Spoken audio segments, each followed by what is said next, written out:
तो राधे राधे दोस्तों, आप सबका एक बार फिर से स्वागत है आपके अपने इस चैनल राधे राधे में। दोस्तों, जैसे कि हम सबको पता है, श्रीमद् भगवद गीता पढ़ने मात्र से ही हमारे सब कष्ट क्लेश और हमें जो है दुनिया से मुक्ति मिल जाती है। आदमी का जीवन और मरण इसी पे आधारित होता है। जो भी श्रीमद् भगवद गीता में लिखा हुआ है वह सब सच है और इसी के अनुसार दुनिया आगे बढ़ रही है और आगे बढ़ती भी रहेगी। तो दोस्तों, इसी का आज मैं आपको सार सुनाने जा रहा हूँ, तो वीडियो को बिल्कुल भी स्किप मत कीजिएगा, क्योंकि ये वीडियो आपके लिए भी बहुत ही ज़्यादा फ़ायदेमंद हो सकती है।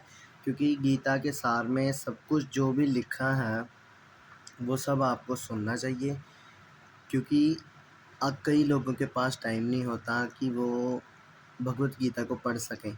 इसीलिए एक सार होता है जो कि बहुत बड़ा तो होता है, लेकिन उसको सुनना चाहिए।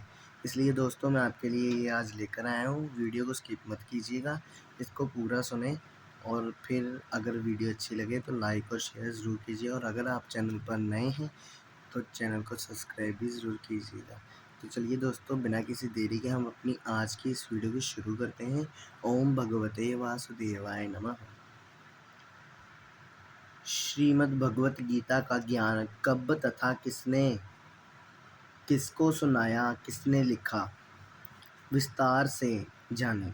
श्रीमद् भगवत गीता का ज्ञान श्री कृष्ण जी के शरीर में प्रवेश करके काल भगवान ने अर्जुन को सुनाया। जिस समय कौरव तथा पांडव अपनी संपत्ति अर्थात दिल्ली के राज्य पर अपने अपने हक का दावा करके युद्ध करने के लिए तैयार हो गए थे, दोनों की सेनाएं आमने सामने कुरुक्षेत्र के मैदान में खड़ी थी।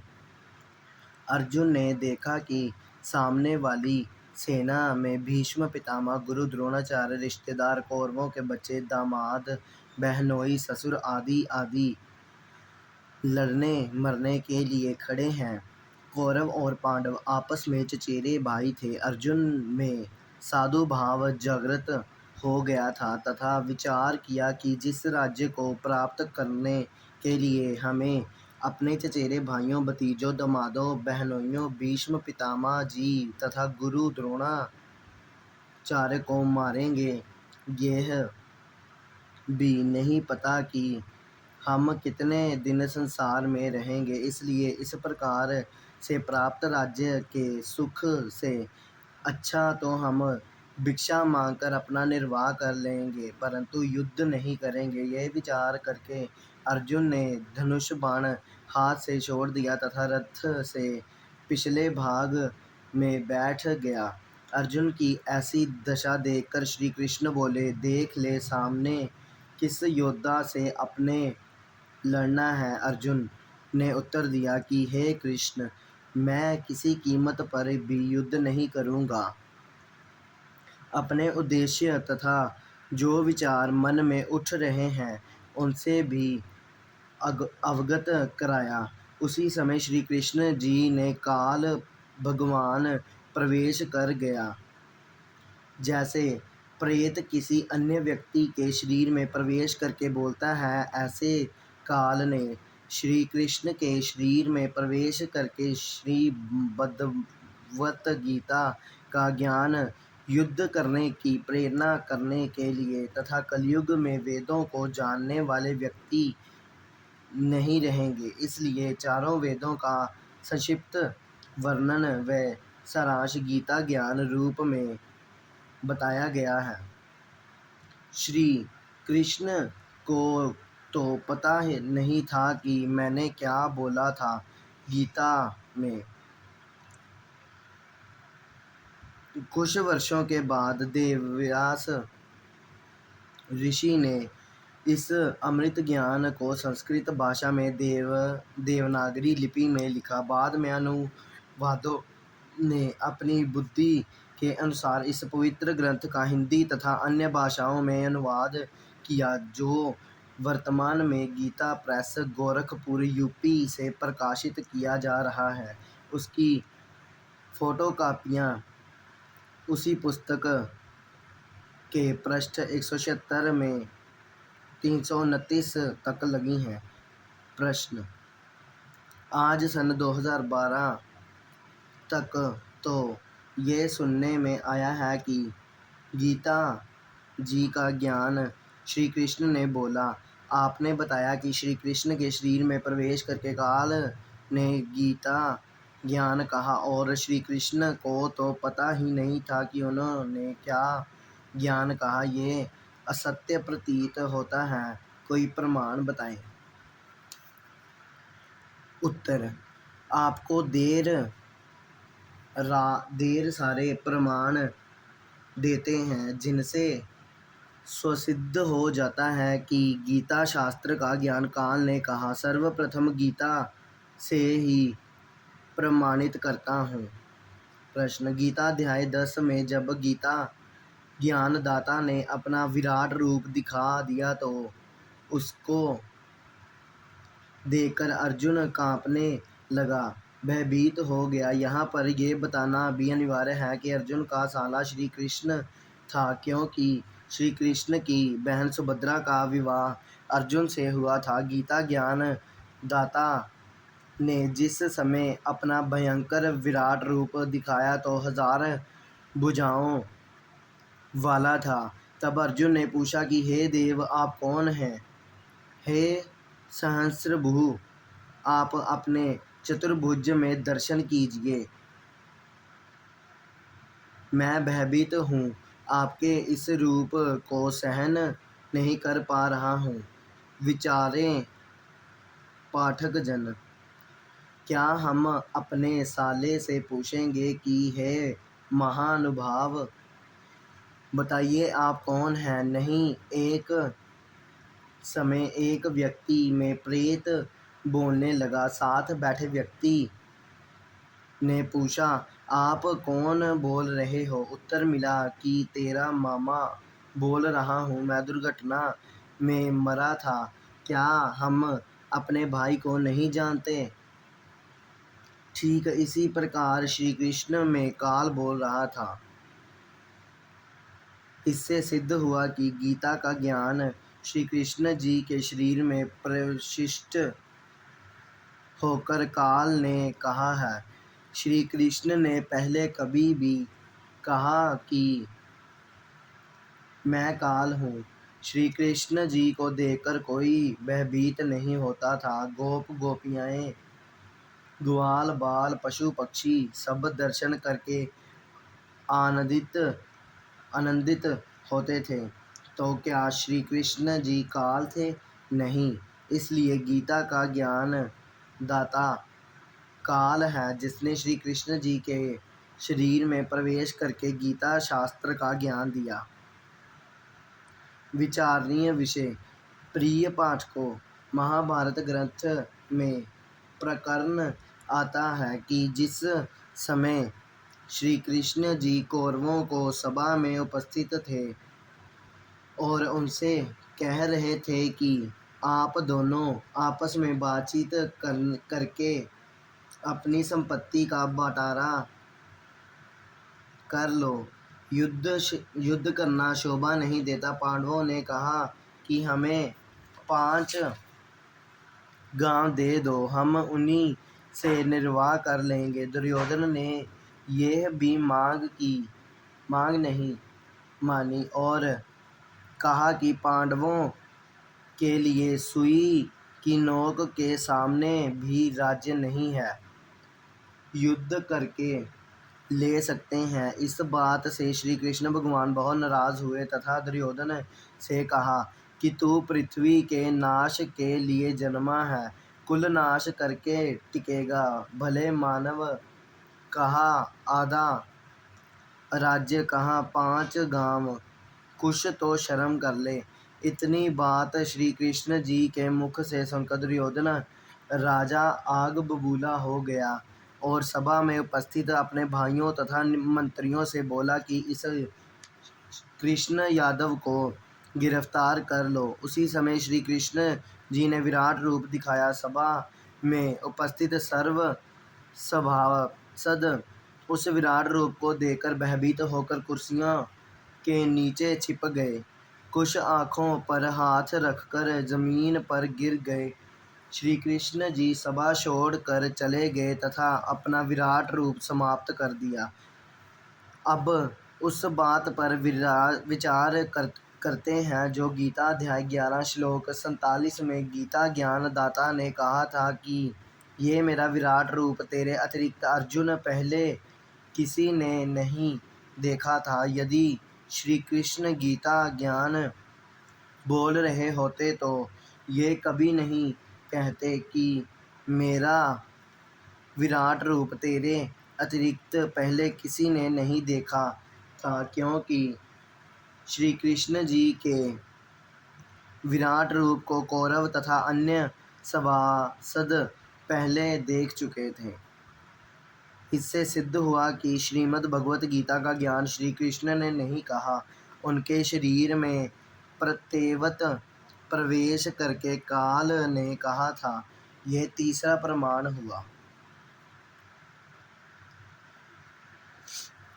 गीता अध्याय 10 श्लोक 2 में गीता ज्ञानदाता स्वयं स्वीकार करता है कि मेरी भी जन्म व मृत्यु हुई है, मैं अविनाशी नहीं हूँ।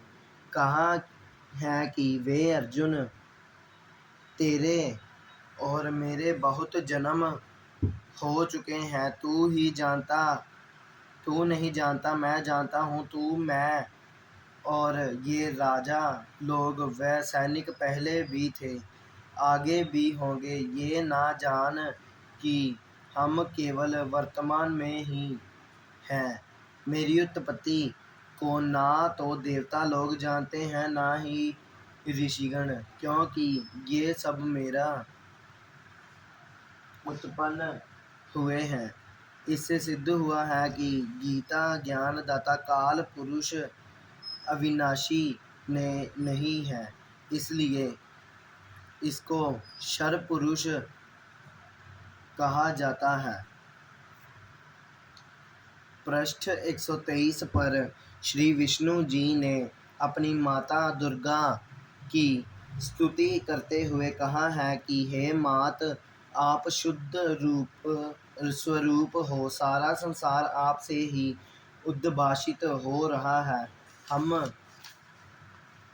आपकी कृपा से विद्वान हैं। मैं ब्रह्मा और शंकर तो जन्मते मरते हैं, हमारा तो अविर्भाव तथा तिरोभाव हुआ करता है। हम अविनाशी नहीं हैं। तुम ही जगत जननी और सनातनी देवी हो, मेरी प्रकृति देवी हो। शंकर भगवान बोले, हे माता विष्णु के बाद उत्पन्न होने वाला ब्रह्मा, जब आपका पुत्र है तो क्या मैं तमोगुणी लीला करने वाला शंकर तुम्हारी सनातन नहीं हुआ, अर्थात मुझे भी उत्पन्न करने वाली तुम ही हो। इस देवी महापुराण के उल्लेख से सिद्ध हुआ कि श्री ब्रह्मा जी, श्री विष्णु जी तथा श्री शंकर जी को जन्म देने वाली माता श्री दुर्गा देवी अष्टांगी देवी हैं और तीनों नाशवान हैं। श्री ब्रह्मा जी, श्री विष्णु जी तथा श्री शिव जी का पिता कौन है? प्रमाण: श्री शिव महापुराण में इनके पिता का ज्ञान है। श्री शिव महापुराण के रुद्र संहिता खंड में पृष्ठ 100 से 110 तक निम्न प्रकार हैं।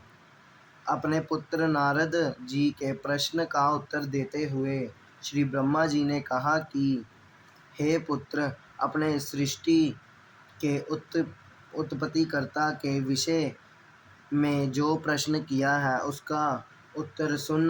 प्रारंभ में केवल एक सद्ब्रह्म ही शेष था, सब स्थानों पर प्रलय था। उस निराकार परमात्मा ने अपना स्वरूप शिव जैसा बनाया, उसको सदाशिव कहा जाता है। उसने अपने शरीर से एक स्त्री निकाली। वह स्त्री दुर्गा, जगदम्बा, प्रकृति देवी तथा त्रिदेव ब्रह्मा, विष्णु, महेश तथा शिव की जननी कहलाई, जिसकी 8 भुजाएं हैं। इसी को शिव भी कहा जाता है। श्री विष्णु जी की उत्पत्ति। सदाशिव और शिवा ने पति पत्नी रूप में रहकर एक पुत्र की उत्पत्ति की, जिसका नाम विष्णु रखा। श्री ब्रह्मा जी की उत्पत्ति। श्री ब्रह्मा जी ने बताया कि जिस प्रकार विष्णु की उत्पत्ति शिव तथा शिवा के संयोग से हुई है, इसी प्रकार शिव और शिवा ने मेरी भी उत्पत्ति की। श्री शंकर जी भी शिव तथा शिवा का पुत्र है। श्री शिव महापुराण ने विद्याश्वर संहिता खंड पृष्ठ 24 से 30 पर प्रमाण, एक समय श्री ब्रह्मा जी तथा श्री विष्णु जी का इस बात पर युद्ध हो गया कि ब्रह्मा जी ने कहा, मैं तेरा पिता हूँ, क्योंकि ये संसार मेरे से उत्पन्न हुआ है। मैं प्रजापति हूँ। विष्णु जी ने कहा कि मैं तेरा पिता हूँ, तू मेरे नाभि कमल से उत्पन्न हुआ है। दोनों एक दूसरे को मारने के लिए तत्पर हो गए। उसी समय सदाशिव अर्थात काल ब्रह्मा ने उन दोनों के बीच में एक सफ़ेद रंग का प्रकाशमय स्तंभ खड़ा कर दिया। फिर स्वयं शंकर के रूप में प्रकट होकर उनको बताया कि तुम कोई भी कर्ता नहीं हो। हे पुत्रों, मैंने तुमको जगत की उत्पत्ति और स्थिति रूपी 2 कार्य दिए हैं। इसी प्रकार मैंने शंकर और रुद्र को 2 कार्य, संहार व तिरोगति दिए हैं। मुझे वेदों में ब्रह्मा कहा है। मेरे 5 मुख हैं, एक मुख से आकार, दूसरे मुख से उकार तथा तीसरे मुख से मकार, चौथे मुख से बिंदु तथा 5वें मुख से नाद प्रकट हुए हैं। उन्हीं 5 अवयवों से एकीभूत होकर एक अक्षर ओम बना है। ये मेरा मूल मंत्र है। उपरोक्त शिव महापुराण के प्रकरण से सिद्ध हुआ कि श्री ब्रह्मा जी, श्री विष्णु जी तथा श्री शंकर जी की माता श्री दुर्गा देवी हैं तथा पिता सदाशिव अर्थात काल ब्रह्मा के हैं, जिसने श्रीमद् भगवत गीता का ज्ञान श्री कृष्ण जी में प्रवेश करके बोला था। इसी को शर पुरुष, शर ब्रह्मा भी कहा गया है। यही प्रमाण श्री भगवत गीता अध्याय 14 श्लोक 3 से 5 में भी है कि रजसतम तीनों गुण प्रकृति अर्थात दुर्गा देवी से उत्पन्न हुए हैं। प्रकृति तो सब जीवों के उत्पन्न करने वाली माता है। मैं सब जीवों का पिता हूँ। मैं दुर्गा के गर्भ में बीज स्थापित करता हूँ, जिससे सबकी उत्पत्ति होती है।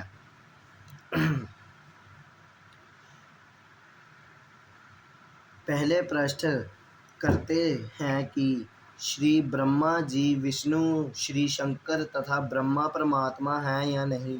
ये तो आपने अपने प्रश्न में ही सिद्ध कर दिया कि परमात्मा तो जन्मा अर्थात जिसका कभी जन्म ना हुआ हो वह होता है। प्रप्रोक्त विवरण तथा प्रमाणों से सिद्ध हो चुका है कि ब्रह्मा विष्णु और शंकर के माता पिता हैं। ब्रह्मा भी नाशवान है, इसका भी जन्म हुआ है। इससे स्वसिद्ध हुआ कि ये परमात्मा नहीं है। अब प्रश्न रहा, फिर अविनाशी कौन है। इसके उत्तर में श्री भगवत गीता से ही प्रमाणित करते हैं कि अविनाशी परमात्मा, गीता ज्ञान देने वाला ब्रह्मा से अन्य है। श्रीमद् भगवत गीता अध्याय 2 श्लोक 12, गीता अध्याय 4 श्लोक 5, गीता अध्याय 10 श्लोक 2 में गीता ज्ञानदाता ने अपनी स्थिति स्पष्ट कर दी कि मेरी उत्पत्ति हुई है, मैं जन्माता मरता हूँ। अर्जुन, मेरे और तेरे बहुत जन्म हो चुके हैं, मैं भी नाशवान हूँ। गीता अध्याय 2 श्लोक 17 में भी कहा है कि अविनाशी तो उसको जान जिसको मरने से कोई भी सक्षम नहीं है और जिस परमात्मा ने सर्व की रचना की। हे अविनाशी परमात्मा का ये प्रथम प्रमाण हुआ। श्रीमद् भगवत गीता अध्याय 15 श्लोक 16-17 में 3 पुरुष कहे हैं। गीता अध्याय 15 श्लोक 16 में कहा है कि इस लोक में 2 पुरुष प्रसिद्ध हैं, शर पुरुष और अशर पुरुष। ये दोनों प्रभु तथा इनके अंतर्गत सर्व प्राणी नाशवान हैं। परमात्मा तो सबकी कमर है। गीता अध्याय 15 श्लोक 17 में कहा है कि उत्तम पुरुष अर्थात पुरुषोत्तम तो कोई अन्य ही है जिसे परमात्मा कहा गया है, जो तीनों लोकों में प्रवेश करके सबका धारण पोषण करता है, वह वास्तव में अविनाशी है। गीता अध्याय 7 श्लोक 29 में कहा गया है कि जो साधक केवल जरा मरण दुख से छूटने के लिए प्रयत्न करते हैं, वे तत्व ब्रह्मा को जानते हैं, सब कर्मों तथा संपूर्ण अध्यात्म से परिचित हैं। गीता अध्याय 8 श्लोक 1 में अर्जुन ने पूछा कि तत्व ब्रह्मा क्या है। गीता ज्ञानदाता ने अध्याय 8 श्लोक 3 में उत्तर दिया कि वह परम अक्षर ब्रह्मा है, अर्थात परम अक्षर पुरुष है, पुरुष कहो चाहे ब्रह्मा। गीता अध्याय 15 श्लोक 17 में उत्तम पुरुष तू अन्य परमात्मा अति ब्रह्मात् कहा है, वह परम अक्षर ब्रह्मा ही है, इसी को पुरुषोत्तम कहा गया है। तो दोस्तों, आपने आज जो है गीता का सार जाना है, जिसमें कि ब्रह्मा विष्णु और महेश जी का विस्तार रूप से जो है उनके बारे में बताया गया है। उनकी उत्पत्ति कैसे हुई, कैसे उन्होंने जो है जीवन मरण का जो है एक पूरा जो है आपके भाषा में कहे तो फॉरवर्ड बनाया है दुनिया में। तो इसी तरह से श्री कृष्ण जी ने जो है, आपको ये भी जानकर बहुत ही हैरानी हुई होगी कि श्री कृष्ण जी ने गीता का सार नहीं बोला है। गीता का सार जो है उनके शरीर में प्रवेश कर काल ने बोला था। तो इसी के साथ हमारी आज की वीडियो समाप्त होती है। अगर वीडियो अच्छी लगे तो लाइक और शेयर ज़रूर कीजिएगा और चैनल को सब्सक्राइब करना बिल्कुल मत भूलिएगा। ओम भगवते वासुदेवाय नमः।